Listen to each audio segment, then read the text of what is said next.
السلام علیکم ورحمۃ اللہ وبرکاتہ۔ ان الحمد للہ رب العالمین والعاقبۃ للمتقین والصلاة والسلام علی سید الانبیاء والمرسلین نبینا محمد وعلی آلہ واصحابہ ومن تبعہم بإحسان الی یوم الدین۔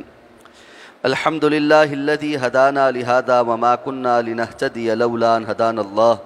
رب اشرح لی صدری ویسر لی امری واحلل عقدۃ من لسانی یفقہوا قولی۔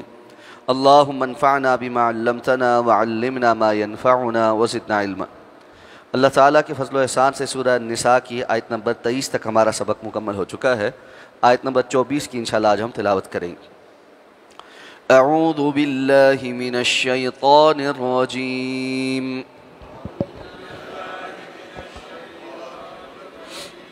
بسم اللہ الرحمن الرحیم۔ والمحصنات من النساء إلا ما ملكت أيمانكم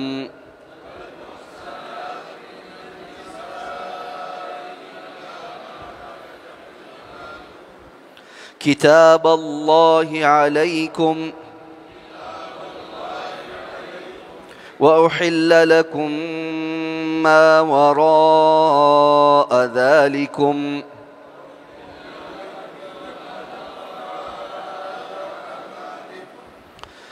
أن تبتغوا بأموالكم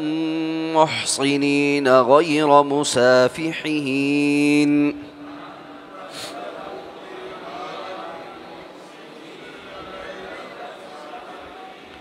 فما استمتعتم به منهن فآتوهن أجورهن فريضة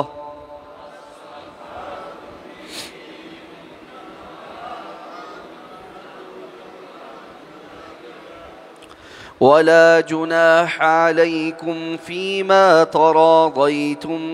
به من بعد الفريضة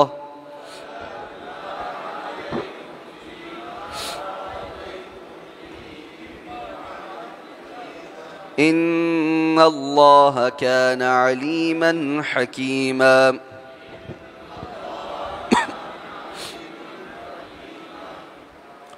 والمحصنات من النساء، اور خاوند والی عورتیں، الا ما ملکت ایمانکم، سوائے جو تمہارے دائیں ہاتھ جن کے مالک بنے۔ کتاب اللہ علیکم، یہ اللہ کی جانب سے لکھا ہوا ہے تم پر۔ وَأُحِلَّ لَكُم مَّا وَرَاءَ ذَلِكُمْ، اور تمہارے لیے حلال ہے جو اس سے ہٹ کر ہو۔ أَن تَبْتَغُوا بِأَمْوَالِكُمْ، کہ تم اپنے مالوں کے ذریعے سے تلاش کرو یا چاہو۔ محصنین غیر مسافحین، نکاح کرنے کی نیت سے، نہ کہ بدکاری کی نیت سے۔ فما استمتعتم به منہن، تو پس ان میں سے جن سے تم کوئی فائدہ اٹھاؤ، فآتوہن اجورہن فریضہ، تو ان کو ان کے مہر ادا کرو مقرر شدہ۔ ولا جناح علیکم، اور تم پر کوئی گناہ نہیں، فیما تراضیتم به من بعد الفریضہ، کہ جس میں تم راضی ہو جاؤ بعد اس کے کہ جو تم نے آپس میں مقرر کیا یا طے کیا۔ ان اللہ کان علیما حکیما، یقیناً اللہ تعالی ہمیشہ سے بہت علم رکھنے والے اور بڑی ہی حکمتوں والے۔ گزشتہ آیہ مبارکہ میں وہ رشتے بیان ہوئے کہ جن کے ساتھ نکاح نہیں ہو سکتا، جو حرمت والے، اسی کے ذیل میں بات کو آگے بڑھاتے ہوئے اب فرمایا کہ والمحصنات من النساء، عورتوں میں سے وہ جو شادی شدہ ہیں، یعنی کسی بھی شادی شدہ عورت کے ساتھ بھی کوئی بندہ نکاح نہیں کر سکتا جب تک کہ اس کا نکاح ختم نہ ہو جائے، اور نکاح ختم ہونے کی دو ہی صورتیں ہیں، یا تو شوہر فوت ہو جائے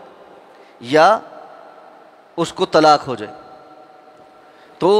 ان دو صورتوں کے علاوہ اگر وہ کسی کے نکاح میں ہے تو ایسے میں کسی خاتون کو چھپی ہوئی دوستی کے ساتھ یا بدکاری کے ساتھ اس کے ساتھ تعلق قائم کرنا، یہ سب حرام کام،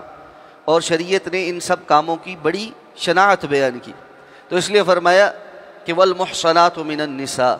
اور یہاں پہ واو جو ہے وہ پیچھے حرمت کے ساتھ جڑ رہا ہے۔ تو جہاں محرم رشتے اللہ تعالیٰ نے گنوائے کہ ان کی ایک حرمت ہے، ایک تقدس ہے، بالکل اسی طرح وہ خاتون جو کسی کے نکاح میں ہے اس کی بھی ایک حرمت اور تقدس ہے۔ اس لیے اس بات کو، یہ بات بڑے اچھے سے سمجھ لینا چاہیے کہ انسان کسی دوسرے کے گھر کے معاملے میں کوئی ایسی حرکت نہ کرے جس سے دوسرے فتنے میں مبتلا۔ رسول اللہ صلی اللہ علیہ وسلم نے اسی لیے منع فرمایا کہ کوئی بندہ کسی ایسی خاتون جو شادی شدہ ہے اس کے گھر پہ رات نہ گزارے جس کا شوہر موجود نہیں، کہ فتنے میں پڑنے کا اندیشہ ہے۔ اور اسی طرح آپ صلی اللہ علیہ وسلم نے منع فرمایا اس بات سے کہ کوئی بندہ اپنے پڑوس میں اس قسم کا پڑوسی کا حق مارے۔ اور معلوم ہے کہ جو بندہ کسی کا ایسے حق مارے، آپ صلی اللہ علیہ وسلم نے فرمایا قیامت کے دن، اور حق مارنے سے یہاں مراد یہ ہے کہ کوئی بندہ اپنے پڑوسی کے گھر والوں پر نظر رکھے اور اس کو بہلا پھسلا کر بدکاری کی طرف یا اپنی طرف راغب کر لے۔ آپ صلی اللہ علیہ وسلم نے فرمایا قیامت کے روز اللہ تعالی اس شخص کو جس کے ساتھ ظلم ہوا ہے، یعنی جس کے پڑوسی نے اس کے گھر والوں کے اوپر نظر رکھی اور اس کو بدکاری کی طرف لے گیا، یہ اختیار دیں گے کہ وہ اس بدکار کے اعمال میں سے، نیکیوں میں سے جتنا چاہے لے لے۔ اور اب آپ سوچیں کہ قیامت کے دن انسان کو نیکیاں کتنی چاہیے ہوں گی، تو کوئی کسی کے پلے کو چھوڑے؟ تو ایسا ظلم نہیں کرنا چاہیے جس کی وجہ سے معاملات اس طرف پہنچے۔ اس لیے شادی شدہ لوگوں کو بالخصوص بہت زیادہ احتیاط برتنے کی ضرورت ہے، اور اسی طرح شادی شدہ خواتین کو بھی بہت زیادہ احتیاط برتنے کی ضرورت ہے۔ ہمارے ہاں عام طور پہ یہ سمجھا جاتا ہے کہ جب تک لڑکے لڑکی کی شادی نہیں ہوئی اس وقت تک تو ان کو بہت زیادہ احتیاط برتنے کی ضرورت ہے، اور اس کے بعد معاملات جو ہیں وہ چلو آسان ہیں جی، کیونکہ اب تو شادی ہوگی۔ معاملہ یہ ہے کہ ایک بندے کو کسی چیز کا ویسے یعنی باہر سے معلومات ہیں لیکن حقیقت میں وہ اس چیز کو اس نے دیکھا کبھی نہیں۔ ایک بندہ ہے جس کو تیراکی کے متعلق معلومات ہیں لیکن کبھی وہ پانی میں اترا نہیں، وہ کبھی بھی تیراکی کی جو اصل جو لذت ہے یا اس کے جو اصل معاملات ہیں اس کو نہیں جان سکتا۔ جو اس پانی میں اتر گیا اب اس کو سب پتہ ہے۔ ایسے میں جو بندہ، جو نوجوان بچہ بچی شادی شدہ ہو گئے اور انہوں نے ازدواجی زندگی کا ایک ذائقہ چکھ لیا، ان کے لیے آزمائش اور زیادہ بڑھ جاتی، اور بالخصوص ایسے میں کہ اگر مرد جو ہے وہ زیادہ تر گھر پر نہیں ہے، کمانے کے لیے کسی دوسرے شہر ہے، دوسرے ملک ہے، اور یہ ہمارے ہاں ایک بہت بڑا ظلم ہے کہ بچے بچیوں کی شادی کی اور اس کے بعد جو ہے 2-4 مہینے وہ ساتھ رہے اور لڑکا جو ہے وہ چلا گیا جی، کیا ہے جی وہ باہر کے ملک ہوتا ہے، اب وہ 2 سال 3 سال نہیں آتا۔ یہ غیر فطری معاملہ ہے۔ جس قدر سنگینی شادی نہ کرنے میں ہے اس سے کہیں زیادہ سنگینی شادی کر کے بیویوں کو خالی چھوڑ دینے میں، اور شیطان کے رستے ایسے میں بہت آسان ہو جاتے۔ تو اس طرح کے معاملات میں لڑکوں کو بھی اور لڑکیوں کو بھی بہت زیادہ احتیاط برتنے کی ضرورت ہے۔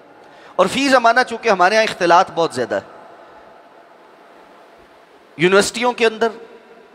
اور اسی طرح ورکنگ سپیس کے اندر، کام کرتے ہوئے دفاتر کے اندر، مرد بھی کام کر رہے ہیں، خواتین بھی کام کر رہی ہیں، ان میں سے زیادہ تر ازدواجی زندگی میں بھی ہیں، اور عورتیں جذباتی ہوتی ہیں۔ اور انسان کا عمومی معاملہ یہ ہے کہ جو چیز پاس ہوتی ہے اس کی اس کو قدر نہیں ہوتی، اور جو نہیں ہوتی وہ اس کو زیادہ اچھی لگتی۔ وہ انگریزی میں کہتے ہیں the grass on the other side is always greener, کہ بھیڑ جو ہوتی ہے نا جس چراگاہ میں چر رہی ہوتی ہے اس کو لگتا ہے کہ وہ جو ساتھ والی چراگاہ ہے نا وہاں کی گھاس زیادہ سبز۔ تو یہ انسان کی ایک فطرت ہے کہ اس کو لگتا ہے کہ جو میرے پاس ہے، جو میسر ہے، وہ کسی کام کا نہیں، کیونکہ وہ میسر ہوتا ہے،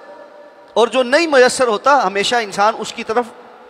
جو ہے نا حریص ہو کر دیکھتا رہتا۔ تو انسان جو ہے اس کی فطرت کے اندر دوسرے کی چیز کو دیکھ کر للچانا بہت زیادہ ہے۔ تو خواتین ان معاملات میں جذباتی ہوتی، تو دیکھا یہ گیا ہے کہ دفتروں میں کولیگز کے ساتھ گفتگو کرنے میں عدم احتیاط کی وجہ سے اب جو بندے ہیں وہ بیوی کی بات تو غور سے نہیں سنیں گے، کسی دوسری عورت کی بات بڑی ہمدردی کے ساتھ سنیں گے اور اس کو 100 قسم کے مشورے دیں گے، اور کرتے کرتے معاملات حد سے تجاوز کر جاتے۔ یہ بہت سنگین معاملہ۔ اس لیے اللہ تعالیٰ نے حرمت والے رشتوں کو بیان کرنے کے متصل بعد شادی شدہ خواتین کا تذکرہ کیا۔ اب اس میں فرمایا الا ما ملکت ایمانکم، سوائے جن کے تمہارے ہاتھ مالک بنے۔ یہ موقع کب آیا؟ غزوہ حنین میں رسول اللہ صلی اللہ علیہ وسلم نے ایک لشکر کو روانہ کیا، تو وہاں پر جب مسلمانوں نے جنگ کی تو فتح جب ہوئی تو مال غنیمت میں بہت ساری کفار کی خواتین جو ہے وہ لونڈیاں بن کر بھی آئیں، اور جو اصول ہے کہ جب مال غنیمت تقسیم ہوا تو جو مجاہدین تھے ان میں وہ لونڈیاں تقسیم ہو گئی۔ ایسے میں بعض خواتین ایسی تھیں کہ جو لونڈیاں بننے سے پہلے ان کے کافر شوہر موجود تھے، اور وہ کافر شوہر زندہ تھے، وہ قتل نہیں ہوئے بلکہ وہ بھاگ گئے اور وہ قابو میں بھی نہیں آئے۔ تو اب جن مسلمانوں کے حصے میں وہ لونڈیاں آئیں، ان کے لیے اپنی لونڈیوں کے ساتھ تصرف کرنا ان کو یہ لگا کہ یہ درست نہیں ہے، اس لیے کہ ان کے کافر شوہر تو زندہ ہیں، تو یہ شوہر والی ہیں۔ تو اللہ تعالیٰ نے یہ آیہ مبارکہ نازل فرمائی الا ما ملکت ایمانکم، ایسی خواتین جو کسی جنگ میں کافروں کی لونڈیاں بن کر آئیں اور پہلے شادی شدہ تھی اور ان کے کافر شوہر زندہ بھی ہیں، تب بھی اب جب ان کا سٹیٹس چینج ہو گیا، وہ لونڈی بن گئی، تو ان کا معاملہ شوہروں والی عورتوں والا نہیں ہے۔ والمحصنات من النساء الا ما ملکت ایمانکم، سوائے جن کے تمہارے ہاتھ مالک بن جائیں، یعنی جو لونڈیاں ہیں ان کا معاملہ شوہروں والی عورتوں والا نہیں ہے، بلکہ وہ اب لونڈی بننے کی وجہ سے اس سٹیٹس سے ہٹ گئی ہیں، اور اس کے لیے جو جس کی تصرف میں وہ آئے گی اس کے لیے اس کے ساتھ جنسی تعلق قائم کرنا بھی اسی طرح جائز ہوگا جس طرح کسی کی ملکیت میں جو لونڈی ہو اس کے ساتھ جائز۔ کتاب اللہ علیکم، اللہ نے فرمایا یہ تمہارے لیے اللہ کی طرف سے لکھا ہوا حکم، یعنی اللہ رب، ایک تو ہے کہ کوئی بندہ کسی کو زبانی حکم دیتا ہے، تو معلوم ہے جب کوئی لکھا ہوا حکم آتا ہے تو وہ ذرا زیادہ جو ہے اتھینٹسٹی رکھتا ہے، اس کی ایک حیثیت بڑھ جاتی۔ اللہ رب العزت ویسے بھی حکم دیتے تو وہ حکم ہی ہے، لیکن اللہ تعالیٰ نے فرمایا کتاب اللہ، یہ اللہ کی طرف سے لکھا ہوا۔ اب اس کا معنی یہ نہیں کہ یہ والی آیت جو ہے وہ لکھی ہوئی آئی، بلکہ اللہ کے ہاں یہ لکھا ہوا ہے، یعنی اللہ نے اس طرح ہی اس کو چاہا ہے، اس کے اندر کسی قسم کا کوئی تغیر و تبدل نہیں۔ اور تمہارے لیے اس سے ہٹ کر اجازت ہے، یعنی ان حرمت والے رشتوں میں اور وہ خواتین جو شادی شدہ ہیں ان سے ہٹ کر جہاں تم نکاح کرنا چاہو وہ تمہارے لیے جائز، یعنی باقی جو رشتے ہیں، کزنز ہیں یا غیر عورتیں ہیں جو تمہاری محرم نہیں ہیں، ان میں جہاں تم نکاح کرنا چاہو وہاں تمہارے لیے نکاح کرنا جائز۔ اور یہ نکاح کیا ہوگا؟ ان تبتغوا باموالکم محسنین غیر مسافحین، کہ تم اپنے مال کے عوض نکاح کرنا چاہو بدکاری نہ چاہو، یعنی جو بندہ مرد نکاح کرتا ہے ظاہر بات ہے وہ اس خاتون کے نان نفقے کی اور اس کی جملہ ذمہ داریوں کی کو اپنے اوپر واجب کرتا ہے۔ یہ ایجاب اور قبول کیا ہے؟ ایجاب کرنا، ایجاب یعنی واجب کرنا۔ بندے پر کیا واجب ہوتا ہے کہ اس سے پہلے لڑکی کا جو ولی تھا وہ اس کے نان نفقے، کپڑا لتا، ہر چیز اور جملہ ذمہ داریوں کا ذمہ دار تھا۔ آج سے یہ اس کے نکاح میں آئی تو یہ ساری ذمہ داریاں اس پر واجب ہو گئی، تو شوہر پر واجب ہو، تو ظاہر بات ہے اس میں مال انوالو ہے۔ تو اللہ نے فرمایا تم اپنے مال کے عوض جو نکاح کرنا چاہو تو باقی ہر جگہ رشتہ کر سکتے ہو، لیکن اس نکاح کا مقصد نکاح کرنا ہو، اس عفت اور پاکدامنی کا معاملہ کرنا ہو، غیر مسافحین، جبکہ تم اس معاملے کے اندر بدکاری کرنے والے نہیں۔ بعض لوگوں کا نکاح کرنے کا مقصد بھی بدکاری ہی ہوتا ہے، اور اس کی مثالیں نکاح متع کی ہیں، یا یہ جو حلالے کے نام پر نکاح کیے جا رہے ہیں۔ متع اور حلالہ میں اتنا سا فرق ہے کہ متع کے اندر تعین ہوتا ہے کہ یہ وقتی نکاح ہے، تعین ہوتا ہے کہ یہ وقتی نکاح ہے، اور اسلام نے ابتدائی زمانہ میں مختلف ضروریات کے پیش نظر اس کو جائز کیا تھا۔ رسول اللہ صلی اللہ علیہ وسلم کی صحیح سند کے ساتھ فتح مکہ کے موقع پہ حدیث موجود ہے کہ آپ صلی اللہ علیہ وسلم فرمایا کہ پہلے میں نے تمہارے لیے نکاح متع کو جائز قرار دیا تھا، جان لو اللہ نے اب اس کو قیامت تک کے لیے حرام کر دیا، قیامت تک کے لیے حرام کر دیا۔ تو آپ صلی اللہ علیہ وسلم نے تم میں سے اگر کسی کے پاس نکاح متع کی وجہ سے کوئی خاتون موجود ہے تو وہ اب اس کو فارغ کر دے، اور جو مال اس کو دیا ہے اس میں سے کچھ بھی اس سے واپس نہ لے، یعنی نکاح کے متعہ جو تھا اس میں ایک ٹائم پیریڈ مقرر ہوتا تھا، اور وہ کوئی بھی ہو سکتا تھا، 1 ماہ 2 ماہ 1 سال 2 سال 10 سال کتنا بھی مقرر کر لے، اور اس کے عوض ایک مہر مقرر ہوتا تھا۔ تو اب حکم یہ کیوں دیا کہ جس کے پاس نکاح متعہ کی وجہ سے کوئی خاتون ہے وہ اس کو فارغ کر دے اور اس سے واپس کچھ نہ لے؟ کہ مثال کے طور پہ ایک بندے نے کہا کہ جی میں 6 مہینے تمہارے ساتھ نکاح متعہ کرتا ہوں، اس کے پیسے 20 دینار طے ہوئے، ابھی اس نے 2 مہینے گزارے اور یہ حکم آ گیا، تو اب وہ اس کو 20 دینار میں سے کہے جی مجھے واپس کرو، اس سے روک دیا کہ ٹائم پیریڈ پورا نہیں بھی ہوا تب بھی جو تم دے چکے ہو وہ واپس نہیں لے سکتے۔ تو اب یہ نکاح متعہ قیامت تک کے لیے حرام۔ شیعہ حضرات اس کو نہیں مانتے، اور وہ یہ کہتے ہیں کہ یہ نکاح متعہ جو ہے اس کی حرمت ثابت نہیں، اور وہ ان احادیث کی کو تسلیم نہیں کرتے، اور دیگر بعض صحابہ کا وہ عمل پیش کرتے ہیں جن تک یہ حکم نہیں پہنچا تھا۔ بعض ایسے صحابہ تھے جن کو رسول اللہ صلی اللہ علیہ وسلم کی یہ حدیث نہیں پہنچی تھی، اور اس کی وجہ سے وہ اس کی بعد بھی نکاح متعہ کی حلت کے فتویٰ دیا کرتے تھے، کیونکہ انہیں رسول اللہ صلی اللہ علیہ وسلم کا جوازیت کا فتویٰ خود معلوم تھا،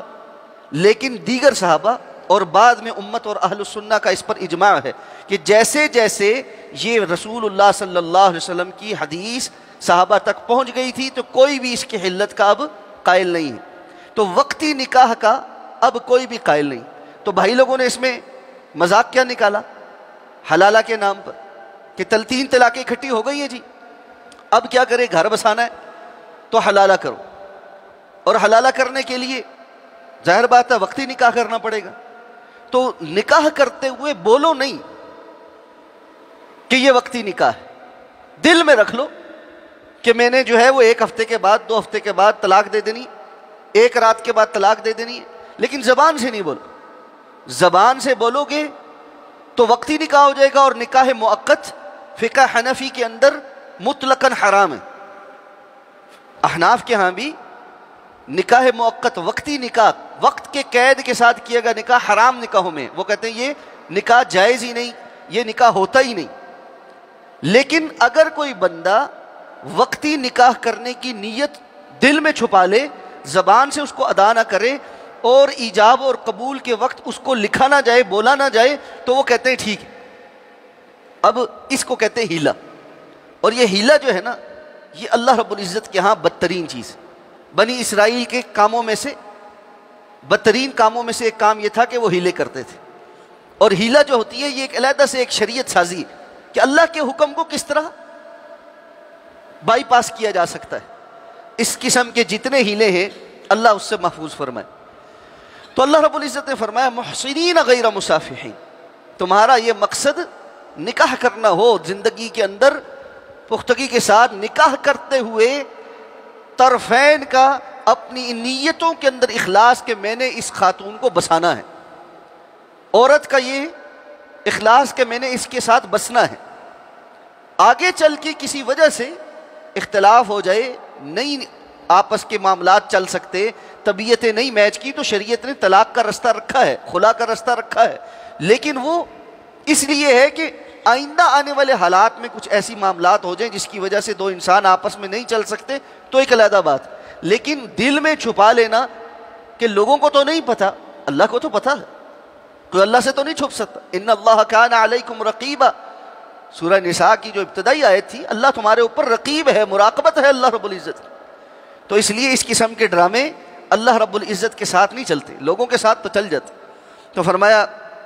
وَلَا جُنَاحَ عَلَيْكُمْ فِي مَا تَرَاضَيْتُمْ بِهِ مِن بَعْدِ الْفَرِيضَةِ، تمہارے اوپر کوئی گناہ نہیں بعد اس کے کہ تم جو آپس میں طے شدہ مقررہ جو حق مہر طے کر لو، اس کے معاملے میں تمہارے اوپر کوئی گناہ نہیں، یعنی حق مہر کی کوئی مقدار نہیں متعین کہ کس نے کیا دینا ہے، کیا کرنا ہے۔ قرآن مجید میں مختلف جگہوں پر اس کی بات چیت ہوئی ہے کہ معروف ہونا چاہیے، یعنی عام طور پر جس قسم کے خاندان سے اور گھر سے بچی لائی جا رہی ہے، اس قسم کے خاندان میں یا اس لیول کے لوگوں میں جو حق مہر چل رہا ہوتا ہے اس کو معروف کہتے ہیں، اس قسم کا حق مہر ہونا چاہیے، نہ بہت زیادہ نہ بالکل ہی ہمارے ہاں جو کر دیا کہ جی شرعی حق مہر، اور وہ 32 روپے پتہ نہیں کتنے پیسے مقرر کر کے، کس نے 32 روپے مقرر کیا، کیسے کیا، کس روایت سے کیا، کوئی بات کسی کو نہیں پتا، بس دیکھا دیکھی جی شرعی حق مہر۔ حق مہر ہوتا ہی شرعی ہے، شریعت جب کسی چیز کو مقرر کرتی ہے تو وہ شریعت کی شرعی ہوتی ہے، غیر شرعی تو نہیں ہوتی. تو اللہ تعالیٰ نے نکاح کے اندر جو مہر ہے اس کو مقرر کیا ہے تو وہ شرعی ہے. اب کتنا دینا ہے اس کی کوئی حد نہیں مقرر کی. تو فرمایا ان اللہ کان علیما حکیما، یقینا اللہ تعالیٰ بہت زیادہ علم رکھنے والے، بہت زیادہ حکمتوں والے. اگلی آیت میں مزید کچھ احکامات آ رہے ہیں جو اس آیت کے ساتھ بھی آگے چل کے جڑیں گے. یعنی نکاح کی کچھ شرائط ہیں، ان شرائط میں سے ایک شرط حق مہر ہے جو یہاں ذکر ہوگی. آگے چل کے مزید حق مہر سے متعلق بھی اور ایجاب قبول اور ولی کی اجازت سے متعلق بھی کچھ باتیں آئیں گی، اس پر انشاءاللہ بات کریں گے. سبحانک اللہم و بحمدک، نشہد ان لا الہ الا انت، نستغفرک و نتوب